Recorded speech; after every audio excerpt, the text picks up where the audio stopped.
Hai, apa kabar? Gimana? Sudah mulai paham dengan Python? Oke, jika masih belum paham, coba dibaca lagi konsep dasar dari pemrograman Python yang sudah kita pernah bahas sebelumnya. Jadi saya coba untuk bahas pertanyaan yang kita kerjakan di kelas ya. Tapi ada beberapa yang belum bisa menyelesaikan, jadi saya coba bahas melalui video ini. Ya, satu persatu coba disimak baik-baik. Saya akan mencoba menjelaskan cara berpikir dan membuat program tersebut. Oke, pertama kita harus pahami dulu apa yang diminta pada soal. Nah, pada soal yang pertama ini kita diminta untuk membuat suatu program yang menerima inputan sebanyak 5 kali.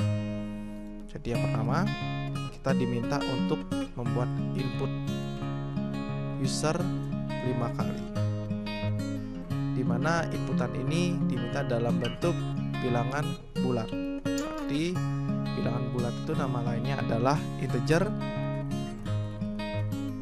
Kita harus buat 5 kali inputan bertipe integer.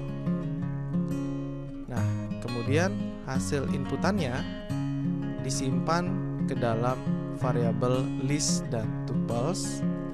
Oke, berarti kita tahu disimpan di dua variabel bertipe list dan tuple. Seperti yang Anda tahu bedanya list dengan tuple, kalau list itu bisa suatu variabel yang bisa menyimpan beberapa elemen nilai dan bisa dimodifikasi, diubah nilainya, sedangkan tuples tidak bisa diubah nilainya, sehingga sebenarnya kita acu aja dia dulu ke list. Itu strategi kita nanti. Dan tentu yang ketiga adalah outputnya adalah nilai dalam variabel tersebut ya. Jadi cara kita berpikir dalam penyelesaian program itu adalah dengan menentukan apa input, proses, dan output. Nah, pastikan Anda sudah paham bagaimana atau 3 bagian input, proses, output ini dalam pertanyaannya ya, pastikan itu ada. Jika Anda sudah paham bagian-bagian itu, baru Anda terjemahkan dia ke dalam kode bahasa pemrograman. Oke, pertama kita coba kerjakan listnya dulu ya. Jadi untuk membuat variabel list, Anda bisa gunakan semua kata selain sintak-sintak yang sudah dikenal oleh Python. Jadi katakan saja saya punya sebuah list yang saya sebut sebagai myList, dan karena ini adalah kode inisial, kita memberikan nilai kosong. Nah, nilainya dari mana? Dari inputan user. Pertanyaannya, bagaimana caranya inputan user? Nah, inputan user sederhananya bisa dilakukan dengan perintah input. Oke, ini adalah kode untuk menerima inputan dari user. Hanya saja kode ini itu belum disimpan ke sebuah variabel. Jadi kita simpan di mana? Kita bisa simpan saja ke dalam variabel biasa seperti x. Oke. Ini adalah menerima inputan dan disimpan inputannya ke variabel x. Di dalam inputan ini kita bisa berikan perintah. Misalnya ini adalah perintah interface untuk user. Misalnya kita tuliskan kata bilangan.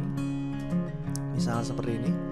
Kalau Anda jalankan program ini, itu akan menerima sebuah inputan bilangan ya, sebuah inputan yang kemudian akan ditampilkan bilangan seperti itu.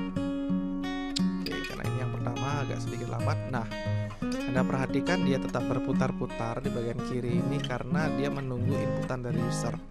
Anda perhatikan juga ada bilangan titik 2, dan ini sesuai dengan yang kita tuliskan dalam kode, dan dia menunggu inputan kita 5 misalnya. Oke, dan selesai. Tidak ada output lagi karena memang di sini hanya inputan saja. Nah, masalah kedua adalah inputan ini harus dilakukan sebanyak 5 kali. Oke, karena dia diinputkan sebanyak 5 kali, 10 kali, atau 1000 kali, seharusnya nggak jadi masalah karena kita bisa gunakan teknik perulangan. Dan karena jumlah perulangannya sudah fix, maka Anda bisa gunakan for. For variabel bebas, kita sebut saja i in range. Karena kita sudah tahu perulangannya 5 kali, tinggal dibuat 5 dan titik 2. Kita lakukan ini kasih indent, maka perintah ini seharusnya sekarang sudah diinputkan sebanyak 5 kali. Kita coba. Oke, 1, 2, 3, 4, dan selesai. Ya, sudah berhasil. Kita membuat inputan sebanyak 5 kali, dan itu 5 kalinya dengan menggunakan teknik for. Dan belum selesai di nomor 1, bahwa inputannya harus bertipe integer. Nah, ini inputannya bertipe string, walaupun angka yang Anda masukkan itu adalah angka, tapi dia disimpan ke dalam string. Ya, jika Anda tidak percaya, Anda bisa ketik saja type x. Ya, sekali lagi type x itu digunakan untuk menguji tipe dari suatu variabel. Oke, kita ulangi.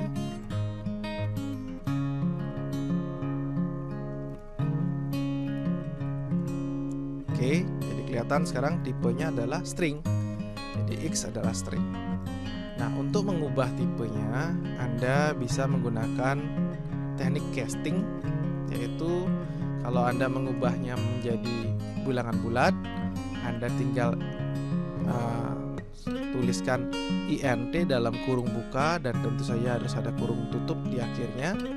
Ini mengubah inputannya yang awalnya string menjadi bentuk integer. Kita coba lagi. Ini bebas saja inputan user. Oke, sekarang yang tadinya str sudah menjadi int. Ini mencetak int, kenapa? Karena sudah diubah bentuknya menjadi bentuk integer. Baik, ini hanya kita gunakan untuk mencoba menguji saja, jadi kita bisa hapus ya ini. Jadi tahap pertama sudah selesai. Input user 5 kali dalam tipe integer ya, sudah selesai dengan 2 perintah ini. Kita lanjut ke tahap nomor 2. Nomor 2 diminta untuk disimpan di 2 variabel bertipe list dan tuples. Oke. Jadi ada penambahan isi dari mylist. Yang awalnya mylist ini isinya kosong. Kemudian setiap diinputkan, setiap ada inputan, mylist akan bertambah nilainya. Oke, Anda masih ingat? Inputan dalam list itu dilakukan dengan 3 cara. Yang pertama adalah append. Kemudian yang kedua ada insert ya. Kemudian yang ketiga ada extend. Nah, oke, kita gunakan append. Kenapa? Karena penambahannya bisa dilakukan di bagian akhir. Ya, caranya dengan menyebutkan nama listnya diikuti dengan nama metodenya. Oke, seperti ini. Dan apa yang diinputkan ini adalah x, karena tadi kan inputannya disimpan ke dalam variabel x, sehingga yang akan kita masukkan ke dalam mylist yang kosong ini adalah x. Nah, dengan kode ini seharusnya setiap kali ada inputan masuk itu akan ditambahkan ke variabel mylist yang bertipe list ini. Oke, dan ini seharusnya dilakukan sebanyak 5 kali. Dan setelah dia dilakukan sebanyak 5 kali, maka ya selesai dalam perulangan, dan kita membuat satu lagi variabel karena diminta disimpan di 2 variabel bertipe list sudah, dan satu lagi bertipe tuples.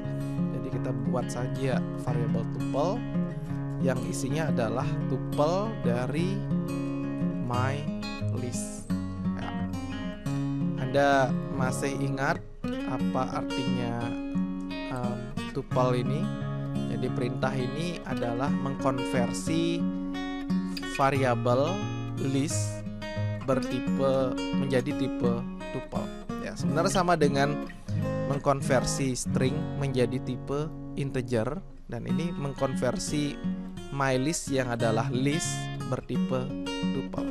Oke. Sekarang kita sudah selesai nomor 2. Sudah mampu menyimpan inputan 5 inputan itu ke variabel mylist dan mytuple. Oke. Dan tahap ketiga adalah mencetak. Ya, sangat mudah sekali. Mencetak adalah print.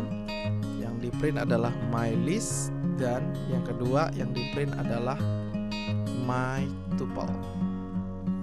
Jadi kalau saya eksekusi sekarang programnya, dia akan menerima 1, 2, 3, 4, dan 5. Kemudian dia akan mencetak yang pertama adalah mylist dan yang kedua adalah mytuple. Kenapa saya tahu ini adalah mylist dan mytuple? Selain dari urutannya, tentu saja dari kurungnya. Jadi yang list itu adalah kurung kotak seperti ini, dan tuple itu adalah kurung biasa, ya, kurung melengkung seperti ini. Baik, itu saja adik-adik semua. Soal ini seharusnya dapat dikerjakan dengan mudah. Saya ulangi, cara berpikirnya adalah jangan langsung buru-buru untuk membuat kodenya, tapi coba pahami dulu arti dari soalnya dengan mendefinisikan soal tersebut ke dalam 3 komponen: input, proses, dan output. Apa saja yang diinputkan, apa saja prosesnya, dan apa yang di-outputkan. Baru dilanjutkan dengan bagaimana Anda menuliskan setiap tahapan ini menjadi kode program. Nah, mudah-mudahan penjelasan saya tadi dapat memperjelas cara berpikir dan membuat aplikasinya. Kita akan lanjutkan di soal kedua. Nah, di soal kedua ini sama dengan cara yang tadi, kita coba definisikan maksudnya, ya. Buatlah program yang memiliki list yang menyimpan 10 bilangan dengan nilai bebas Anda tentukan. Menarik bahwa kita diberikan kebebasan terhadap nilainya ataupun tipenya, ya. Jadi Anda bisa gunakan tipe integer, Anda bisa gunakan tipe float ataupun string. Tapi untuk memudahkan, saya inginnya pakai integer aja karena bebas, ya. Jadi pakai angka saja. Dan di kalimat pertama ini dijelaskan bahwa program memiliki list, ya, memiliki list yang menyimpan 10 bilangan. Jadi dia tidak diinputkan oleh user, ya. Jadi saya ketik saja 1, memiliki list dengan 10 nilai bilangan bulat. Oke, saya tentukan aja langsung bilangan bulat karena pada soal dibebaskan. Kalimat kedua, program Anda mampu menambahkan nilai dan menghapus nilai pada posisi yang diinginkan. Nah, tadi ada fitur menambahkan nilai pada posisi tertentu. Yang ketiga, menghapus nilai pada posisi tertentu. Lanjut lagi. Menambahkan nilai dan menghapus nilai ini berdasarkan pilihan pengguna. Nah, berarti apa? Berarti ada pengguna memilih mau menghapus atau menambahkan. Dan kalimat berikutnya, program Anda mencetak nilai terakhir dari list tersebut. Ya, ini terakhir 5 output. Cetak isi list. Ya, oke. Baik adik-adik semua, kita sudah punya 5 tahapan yang kita coba konstruksikan dari soal. Sama seperti tadi, ada input, walaupun sebenarnya tidak input ya, tapi ini adalah nilai awal. Kemudian ada proses dan ada output. Cuma kita lihat prosesnya. Di proses ini urutan dari soalnya adalah menambah, menghapus, dan pengguna memilih. Nah, kira-kira yang mana lebih dulu kita lakukan? menambahkan nilai atau bertanya kepada pengguna mau menambahkan atau menghapus? Ya, tentu saja seharusnya bertanya dulu ya. Jadi tidak tepat kalau ini kita buat di nomor 4 setelah proses menambah menghapus. Jadi kita cut, kita buat dia di nomor 2, dan ini seharusnya menjadi nomor 3 dan nomor 4. Ya, seperti ini. Jadi diketahui dulu nilainya, ditanya user mau pilih yang mana. Jika dia pilih menambah, ya, dia akan melakukan proses penambahan, dan jika dia mau menghapus, dia akan melakukan proses penghapusan. Terakhir, cetak isi dari list tersebut. Baik, sekarang kita akan coba untuk implementasikannya. Nomor 1 tidak terlalu sulit. Kita langsung saja buat my list sama dengan oke. Karena dibebaskan, ya udah kita kasih integer aja.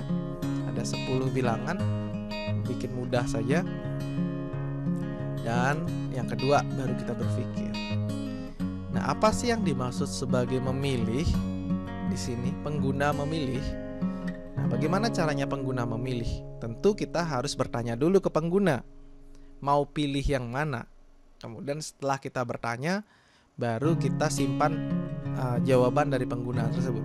Nah, dengan kata lain, ini adalah inputan, ya kan? Bertanya dan menyimpan dia ke dalam satu nilai variabel gitu. Hasil jawaban dari pengguna itu kan sama dengan apa yang kita sudah lakukan di soal sebelumnya ketika menyimpan nilai bilangan gitu ya, yang diinputkan oleh user.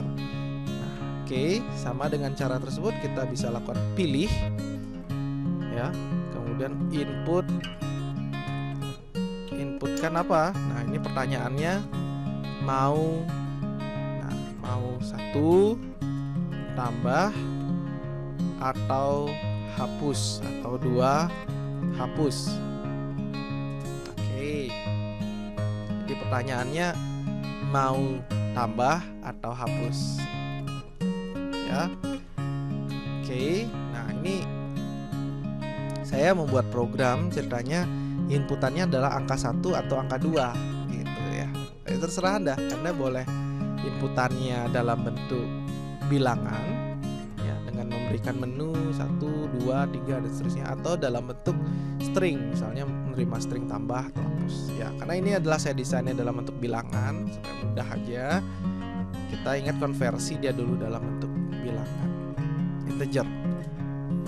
Nah, tahap kedua adalah tahap penentuan apakah yang diinputkan oleh user ini angka 1 atau angka 2. Bagaimana caranya? Tentu kalau kita ingin menentukan apakah dia angka 1 atau angka 2, maka kita menggunakan kondisi ya. Kondisi yaitu menggunakan if. If itu kita gunakan sekali lagi jika ada kemungkinan lebih dari satu kemungkinan. Nah, ini kan ada lebih dari satu kemungkinan apakah angka 1 atau angka 2 gitu ya. Jadi if apa? Apa yang ditanya? Tentu saja adalah pilih. Jika pilih sama dengan 1.2, nah, jika dia memilih 1, maka lakukan sesuatu. Oke, saya buat dulu konstruksinya. Nah, ini adalah elif, itu artinya jika tidak, jika pilih sama dengan 2. Nah, kenapa saya bikin elif daripada else? Karena saya mau else-nya itu adalah untuk kemungkinan yang selain 1 dengan 2. Artinya apa? Artinya pilihannya tidak ada. Oke, tidak ada pilihan selain 1 dengan 2. Oke, kita akan bahas satu persatu. Kita baru membuat konstruksi atau struktur dari kondisi pemilihannya. Sekali lagi, pilih sama dengan 1 ketika dia mau menambah, pilih sama dengan 2 sama ketika dia mau menghapus, dan selain daripada itu adalah else, adalah pilihan salah karena tidak ada pilihannya. Nah, bagaimana menambahkan?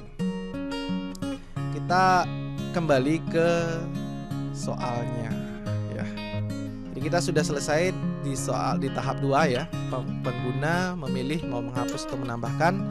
Kita sudah buat, ini dia maksudnya. Pengguna memilih, ada inputan dari pengguna. Dan dan kita sudah buat struktur pemilihannya. Sekarang kita lakukan nomor 3 dan nomor 4 sesuai dengan posisinya. Nah, nomor 3 karena inilah menambahkan, tentu adalah di posisi di dalam if, dan ini adalah nomor 4. Saya boleh buatkan komentar tahap 3. Nah, ya, jadi nomor 3 dan ini tahap 4 ya. Oke. Tahap 3 ini menambahkan nilai pada posisi tertentu. Kembali lagi, bagaimana cara menambahkan nilai? Ada 3. Append untuk menambahkan nilai di akhir, kemudian extend untuk menambahkan nilai dari array lainnya, dan satu lagi insert. Insert menambahkan nilai di indeks atau posisi tertentu. Oleh karena itu kita gunakan insert. Oke, tentu saja diawali dari nama listnya disambungkan dengan insert. Nah, insert memiliki 2 buah parameter ya. Jika kalian bingung gitu ketika Anda menambahkan insert, sebenarnya dia sudah dibantu. Anda sudah dibantu untuk cara nulisnya gimana. Nah, kalau Anda lihat di sini ada index, objek ya. Ini otomatis Anda akan dibantu berapa parameter dari metode itu. Ada 2. Indeks itu adalah lokasi, objek itu adalah nilai yang ingin ditambahkan. Oke, berarti lokasi dan nilai. Pertanyaannya, apakah kita sudah tahu lokasi dan nilainya? Belum ya, belum tahu. Oleh karena itu 2 ini kan diinputkan oleh user, ya kan? Kita harus bertanya dulu.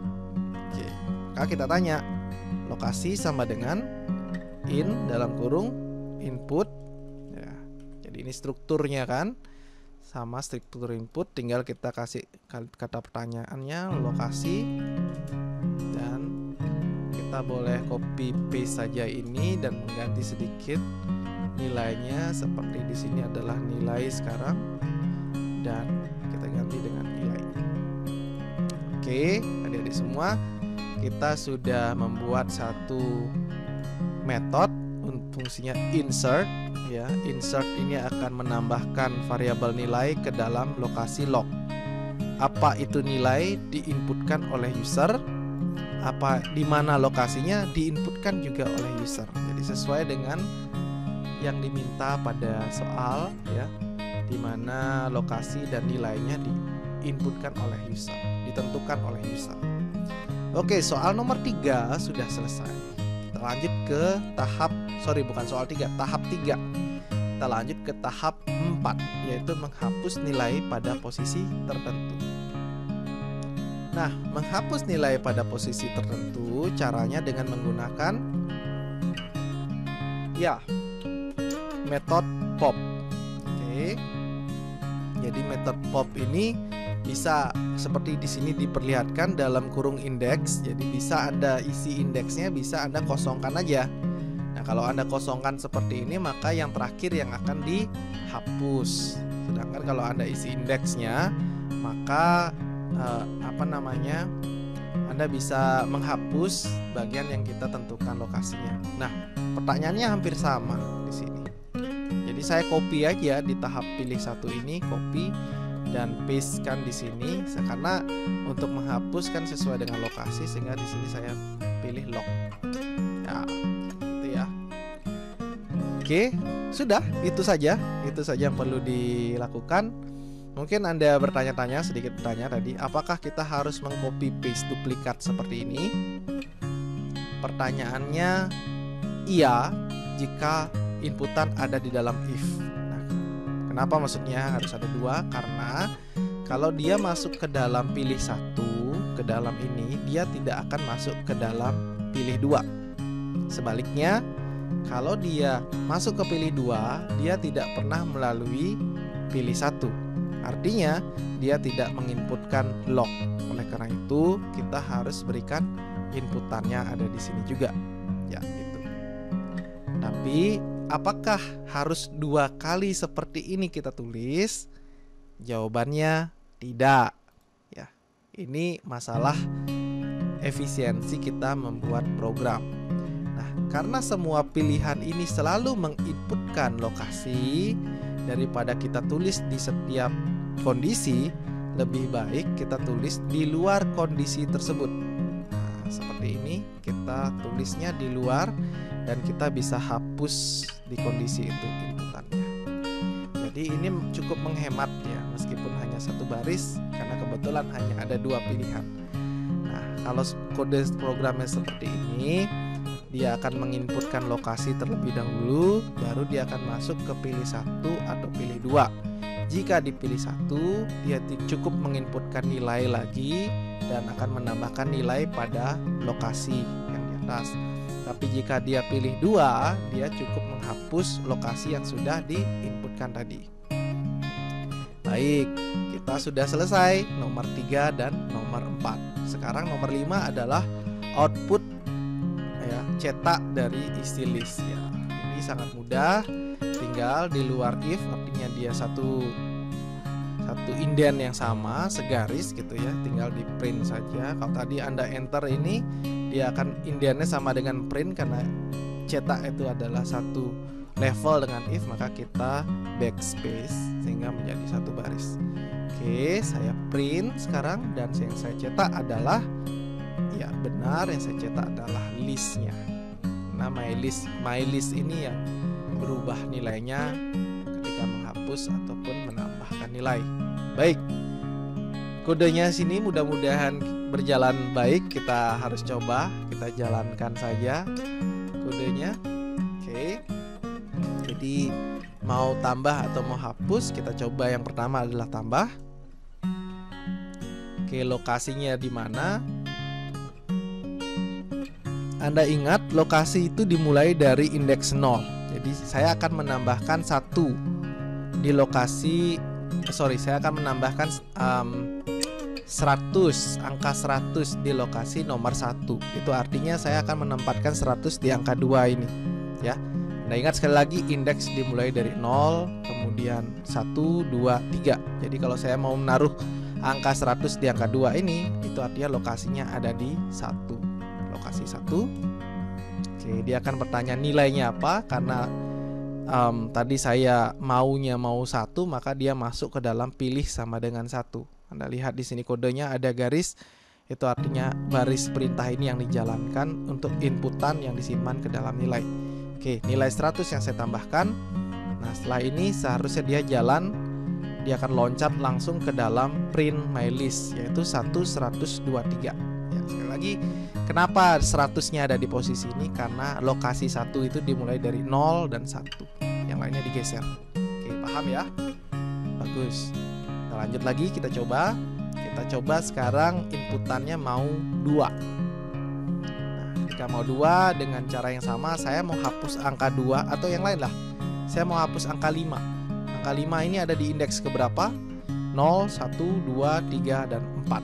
Jadi angka 5 ada di indeks ke-4. Saya inputkan 4 dan yap, angka 5 untuk my list sudah hilang, tidak ada angka 5 lagi.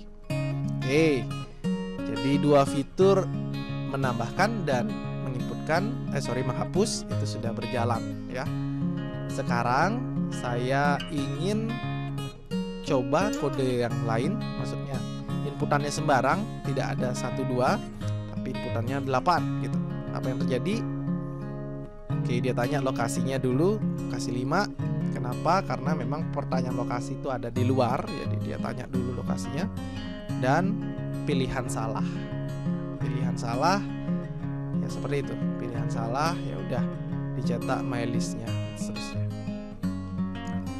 Oke, adik-adik, apakah sudah paham dari apa yang diminta ini? Ya, mudah-mudahan sudah paham ya. Jika sudah paham, kembali lagi saya ingatkan cara kita mendefinisikan satu program dengan membuat tahapannya. Ini bisa dibilang algoritma. Nah, di soal kan diminta Anda menuliskan algoritma dan penjelasan. Nah, ini algoritmanya, algoritma sederhana ya. Tahapan-tahapan untuk nyelesain masalah itu kan algoritma. Ini tahapannya ya. Kemudian ini adalah kodenya.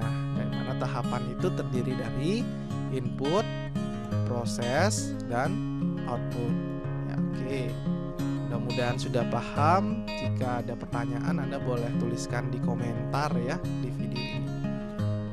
Baik, atau mungkin juga Anda bisa diskusikan di dalam forum yang ada di e-learning ya. Silahkan Anda diskusikan di sana. Baik, kita lanjut lagi untuk soal berikutnya. Nah, ini sebenarnya sama aja ya. Sama aja. Jadi buat program memiliki list menyimpan 10 bilangan, dia udah nyimpan bebas. Program Anda mampu menambah nilai dan menghapus nilai yang diinginkan. Oke. Menambah nilai, yap. Jadi menghapus nilai, ya. Apa bedanya? Kalau yang tadi adalah ditentukan posisi. Nah, menghapus nilai pada posisi. Sini ya. Nah, kalau yang soal ini nggak dijelaskan posisinya. Artinya apa? Menambahkan nilai bisa di akhir atau bisa di tengah-tengah. Menghapus nilai juga. Nah, yang dihapus adalah nilainya. Ya, yang dihapus adalah nilainya, bukan posisinya. Oke, jadi sebenarnya sama. Jadi kalau secara algoritmanya sih nggak ada perbedaan. Saya copy paste saja ya. Jadi kayak gini ya. Memiliki list, pengguna memilih mau menghapus menambahkan. Cuman ini menambahkan nilai mungkin ya samain aja ya. Pada posisi tertentu. Kemudian menghapus nilai, itu yang dihapus adalah nilainya, bukan posisinya. Kalau tadi kan kita menghapus angka 5 misalnya tadi ya, maka kita harus cari tahu posisi 5 itu ada di mana sih. Nah, kalau sekarang angka 5 yang dihapus, bukan kita inputkan posisinya. Nah, karena kodenya sebenarnya sama aja, nggak banyak berubah, strukturnya sama, bolehlah saya copy paste ya. Kebetulan strukturnya sama. Cuman kita cek satu persatu. Apakah nomor 1 sama? Ini ya, sama ya. Oke, sama. Apakah tahap 2 masih benar? Ya, masih benar karena ditanya dia mau menambah atau menghapus. Ya. Apakah tahap 3 menambahkan nilai pada posisi tertentu masih benar? Iya, masih benar kalau kita isi posisi tertentu, tapi lokasi ini hanya berlaku untuk tahap 3 saja. Karena menghapus nilai tidak pakai lokasi, jadi boleh saya cut dia, kita masukkan dia ke sini. Ya, berbeda dengan yang tadi ya. Kalau tadi lokasi untuk semua pilihan, kalau yang ini lokasi hanya untuk tahap 3. Nah, ketika menghapus nilai tidak menggunakan pop tapi menggunakan apa? Ya, menggunakan remove. Oke. Jadi remove dari apa? Dari nilai. Nah, timbul pertanyaan, apa nilai itu? Nah, nilai itu diinputkan dipilih 1. Loh, harusnya berlaku juga dipilih 2. Nah, karena dia berlaku di 2 kemungkinan ini, ya sudah, keluarkan saja seperti yang tadi kita lakukan di lokasi. Oke. Sekarang kita sudah jadi yang 1, pilih 1 bisa menambahkan nilai di lokasi tertentu. Yang kedua, kita bisa menghapus nilainya. Oke, kita coba jalankan, mudah-mudahan berjalan benar. 1 ya, tambah. Kita coba tambahkan nilai 100 di indeks 3 misalnya. Oke, lokasinya indeks 3 ya. Oke, di indeks 0, indeks 1, indeks 2, indeks 3 ada 100 di sini benar ya. Lanjutkan dengan angka yang lainnya. Oke. Kita sekarang coba hapus 2 pilihannya. Nah, kita hapus bilangan yang mana? Kita hapus angka 7 deh. Nah, angka 7 seharusnya tanpa menginputkan lokasi kita sudah bisa menghapus angka. Nah, 7-nya hilang ya. Oke, jadi nggak perlu lagi kita jelaskan bagaimana strukturnya karena sama aja. Yang membedakan hanya metode menghapusnya. Yang tadi menggunakan pop, ya. Yang tadi menggunakan pop karena ada indeks yang ditentukan, dan yang sekarang adalah menggunakan remove karena nilainya yang dihapus. Mudah-mudahan paham konsep dasar dari penggunaan metode di list dan di tuples di latihan berikutnya atau aktivitas berikutnya kita akan coba untuk soal yang lebih kompleks lagi. Jadi silahkan Anda pelajari, dalami, atau mungkin bisa edit-edit kode ini menjadi lebih kompleks. Seperti misalnya bagaimana ya kalau kode ini kita inputkan terus-menerus, atau kalau tadi kan itu pilihan menunya cuma sekali. Tapi bagaimana Anda mengubah supaya program ini akan jalan terus-menerus sampai user ingin berhenti, misalnya seperti itu. Atau mungkin seperti tadi, kalau memang pilihannya salah, itu nggak usah cetak list, tapi cukup sampaikan pesan pilihan salah tanpa harus mencetak isi listnya. Nah, coba modif kode-kode program ini dan sesuaikan dengan yang materi-materi yang sudah kita pernah pelajari agar Anda lebih siap untuk aktivitas berikutnya. Sampai ketemu lagi di pembahasan kode Python berikutnya. Terima kasih.